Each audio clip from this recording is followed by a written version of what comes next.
ये कहानी एक छोटे से पहाड़ी शहर के किनारे बने पुराने अनाथालय की है। ये अनाथालय बहुत सालों से बंद पड़ा था और उसके बारे में तरह तरह की बातें मशहूर थी।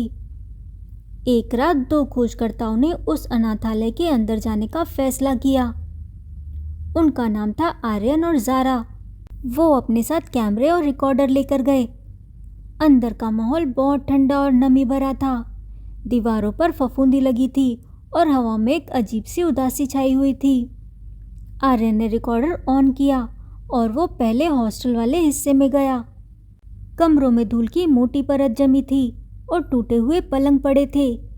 तभी ज़ारा का मीटर तेजी से बीप करने लगा। वो एक बंद कमरे के सामने रुक गए।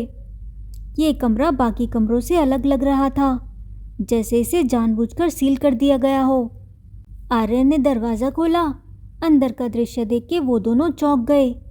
बाकी कमरों में चीज़ें टूटी फूटी थी, लेकिन ये कमरा पूरी तरह से खाली था। सिर्फ एक कोने में एक छोटी लकड़ी की कुर्सी रखी थी।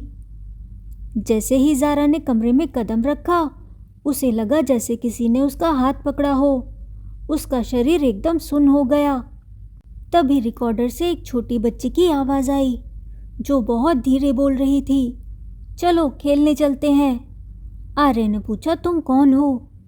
रिकॉर्डर पर आवाज़ आई, मेरा नाम ऐना है, मुझे अंधेरा पसंद नहीं। ज़ारा ने डरते हुए पूछा, तुम यहाँ क्या कर रही हो? जवाब आया, मुझे सज़ा मिली थी क्योंकि मैंने अपनी गुड़िया तोड़ दी थी। ये सुनकर वो उस खाली कमरे और अकेली कुर्सी को देखने लगे। उन्हें लगा जैसे उन्हें किसी ने धक्का दिया हो और दरवाज़ा उनके पीछे ज़ोर से बंद हो गया। आर्यन ने घबराकर दरवाज़ा खोलने की कोशिश की, पर वो बाहर से बंद हो चुका था। आर्यन ने अपनी टॉर्च कमरे में घुमाई। टॉर्च की रोशनी जैसे ही कोने में रखी उस छोटी कुर्सी पर पड़ी, उन्होंने देखा कि कुर्सी पर कोई नहीं बैठा था, लेकिन उसकी लकड़ी की सतह पर हल्के हल्के खून के धब्बे थे।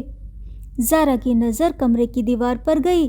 वहाँ धूल के बीच में किसी ने उंगली से लिखा था, माँ ने मुझे यहाँ अकेला छोड़ दिया।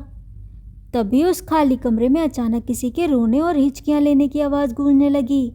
ये आवाज़ इतनी तेज़ और नज़दीक थी जैसे वो बच्ची ठीक उनके सामने खड़ी हो। आर्यन ने चीखकर दरवाजे को लात मारी। किसी तरह दरवाज़ा टूटा और वो बाहर भागे। जैसे ही वो भागे, उन्होंने अपने पीछे एक तेज़ ठंडी हवा का झोंका महसूस किया। उन्होंने पीछे मुड़कर देखा।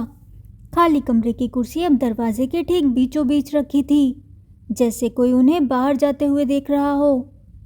रिकॉर्डर की रिकॉर्डिंग में उस जगह से भागते समय एक आखिरी फुसफुसाहट रिकॉर्ड हुई, तुम वापस आओगे। कहा जाता है कि अनाथालय की छोटी बच्ची ऐना को उसकी शरारतों के लिए उस खाली कमरे में सज़ा के तौर पर बंद कर दिया गया था, जहां ठंड और अकेलेपन के कारण उसकी मौत हो गई। और आज भी उसकी आत्मा चाहती है कि कोई उसके साथ उस अंधेरे कमरे में खेलने के लिए आए।